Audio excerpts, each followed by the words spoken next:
वर्तमान चाषी भाई मानक पई आसिला सबुठु बड़ खबर।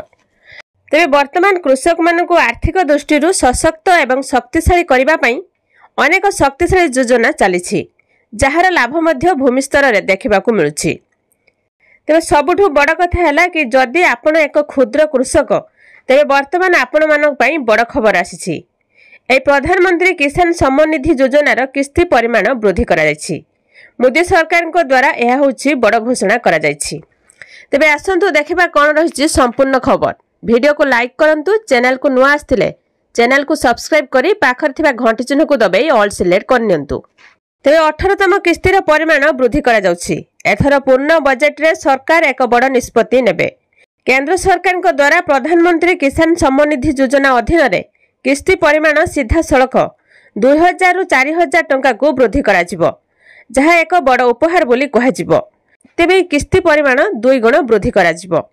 एहा परे आपण प्रति वर्ष 4000 टंकार 3टी किस्ती रे 12000 टंकार लाभ पाइबे। आपण माने प्रधानमंत्री किसान योजनार टंका पाउछन्ते कि नाही कमेंट बॉक्स रे कमेंट करके जणाइबे। सरकारଙ୍କର उद्देश्य थिला जे कृषक माने सेमानकर चाषर जत्न नेबा पई काहाठारु ऋण नेबा उचित नुहे, जेउ कारणरू कोनोसी प्रकार समस्या हेब नाही।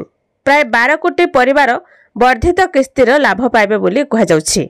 तेबे जुलाई 23 रे केंद्र सरकार पूर्व बजेट उपस्थापन करिवे, जेउथिरे एई घोषणा करा जिवो। 18तम किस्ती केबे आसीबो आसंतु जानिबा। केंद्र सरकार एही योजना अधीन रे 17तम किस्ती 2000 टंका ट्रांसफर करछंती। वर्तमान किस्ती परिमाण 4000 टंका को वृद्धि पाइबो बोली कहा जाउछि, जहा परे 18तम किस्तीर टंका निश्चित होईछि। तेबे वर्तमान समस्त चाषी मनरे प्रश्न उठुछि जे परवर्ती किस्ती सेमानक अकाउंट को केबे आसीबो। तेबे सेप्टेम्बर शेष सप्ताह रे 18तम किस्तीर टंका ट्रांसफर करा जिवो। तेबे यह होछि लोकसभा निर्वाचन फलाफल परे सरकार 2000 टंकार मूल्य 17तम किस्ती प्रकाश करछंती।